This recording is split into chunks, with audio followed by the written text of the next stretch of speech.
आपको आज एक बात कहूं, इसको आप पकड़ के चलना कि किसी भी मंदिर जाओ, प्रदक्षिणा करने में चूकना नहीं। आप ये बहुत ध्यान रखना है। प्रदक्षिणा करना, आप बोलोगे कि महाकाल जैसे मंदिर धक्का मार के बाहर निकाल रहे, तिरुपति बालाजी जैसे मंदिर, काशी विश्वनाथ दर्शन भी महंगा पड़ रहा है, तो वहां कहां अंदर खड़ने ही नहीं देते गबारे के आसपास, उस स्थान के आसपास, तो हम कहां प्रदक्षिणा करें स्वामी जी।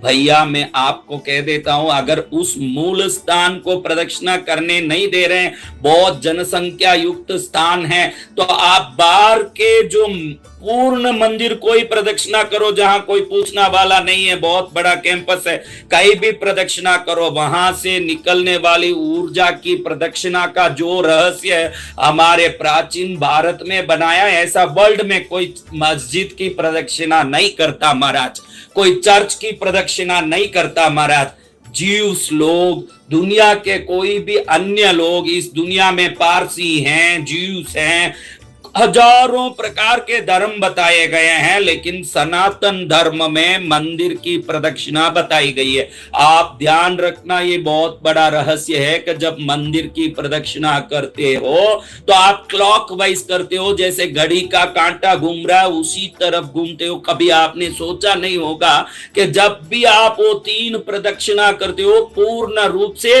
आपका दायां भाग ही मंदिर की तरफ रहता है, बायां भाग बाहर की तरफ रहता है। आप वो देवताओं से निकलने वाले तरंगों की तरफ ही अपना आधा शरीर लेके चलते हो। और आयुर्वेद विज्ञान भी कहता है, और शरीर विज्ञान भी कहता है, और आध्यात्मिक विज्ञान भी कहता है कि जिसका दायां भाग सक्षम हो गया वो सूर्य नाड़ी को जगा लेता है, क्योंकि सूर्य नाड़ी दायां भाग की नाड़ी है, और उस जगह की नाड़ी जिसकी जग गई उसका जीवन जगने में एक क्षण भी नहीं लगता, उसको सफलता मिलने में एक क्षण भी नहीं मिलता है। इसीलिए हमारे पूर्व ऋषि मुनियों ने मंदिर जाते समय दाईं तरफ प्रदक्षिणा करने का विधि रखा।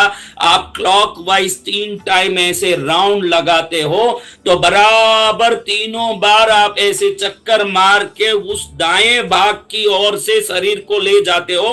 मंदिर के अंदर की मंत्रों की परंपरा की ऊर्जा, पूजा की परंपरा की ऊर्जा, चरण में चढ़ने वाली वनस्पति फूल पत्रों की ऊर्जा, वहां बहने वाली जल चंदन कुमकुम धूप दीप आदि शक्तियों की ऊर्जा, अनंत ऊर्जा बनके गबारे के उस पवित्र स्थान के चारों तरफ से निकलने वाली ऊर्जा, जब आप दाएं से प्रदक्षिणा लगाते हो तो बराबर आपके दाएं शरीर से, आपके दाएं श्वास से कनेक्ट होता है। और जब आपके दाएं श्वास से मंदिर की ऊर्जा कनेक्ट होता है, अनजाने में ही आपकी सूर्य नाड़ी पूर्ण रूप से सिद्ध होने लगता है, जिसको सिद्ध करने के लिए योगियों को सूर्य नाड़ी का भेदन करना पड़ता है, जिसको सिद्ध करने के लिए सूर्य नाड़ी की प्राणायाम आदि करके, विभिन्न प्रकार के प्राणायाम आदि करके जगाना पड़ता है। मंदिर जाके प्रदक्षिणा करने मात्र से वो सिद्धि आपको मिलती है।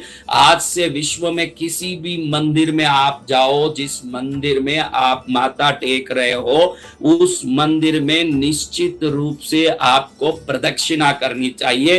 वो प्रदक्षिणा के समय एक भाव भक्ति जो आप दिखा रहे हो, वो आपकी भाव भक्ति वहां के पूर्ण रूप से भरे हुए चुंबकीय तरंगों को आपके दाएं तरफ डालता है, आपके सूर्य नाड़ी को जगाता है। जिसकी सूर्य नाड़ी जग गई, अब क्या कहें उनकी बात। सूर्य नाड़ी चलती हो तब संसार की सभी उत्पत्ति का कार्य किया जाता है। चंद्र नाड़ी जगती है तो संसार की स्थिति का कार्य किया जाता है। उत्पत्ति, स्थिति और सुषुम्ना में संहार। इसीलिए सुषुम्ना नाड़ी यानी दोनों नाक में श्वास चले तो कोई काम नहीं करना चाहिए, मात्र ईश्वर का भजन करना चाहिए। पिछले वीडियो में मैंने कहा था कि सर्व कार्य सुषुम्ना में सिद्ध होते हैं। उसका अर्थ है कि ईश्वर भजन सब कार्य को स्वयं सिद्ध करेगा। जब दोनों नाक से श्वास चलेगा, आपको भजन पूजन आराधना ही करना चाहिए। सूर्य नाड़ी में चलने वाले नए नए कार्यों को सिद्ध करते हैं, वीर पराक्रमी और सर्वोत्तम सफलता के स्वामी बनते हैं। मंदिरों में परिक्रमा करना, वहां के ऊर्जा को हमारे सूर्य नाड़ी में यानी दायां तरफ लेना। आप तीनों बार घूमोगे, कैसे भी घूमोगे तो भी आपका दायां भाग ही मंदिर की ओर रहेगा, देवता की ओर रहेगा, आपका बायां भाग मंदिर के बाहर की तरफ रहेगा। ये कितना बड़ा विज्ञान हमारे पूर्वजों ने, ऋषि मुनियों ने हमारे लिए दिया कि एक चक्कर काट ले और वहां के पूरे ऊर्जा को अनुग्रहित होकर के प्राप्त कर ले। ऐसे दिव्य ऊर्जा को देने वाली प्रदक्षिणा के विज्ञान को कोई भूले नहीं और उस विज्ञान को प्राप्त करके जीवन को सफल कर ले, ये बहुत जरूरी है।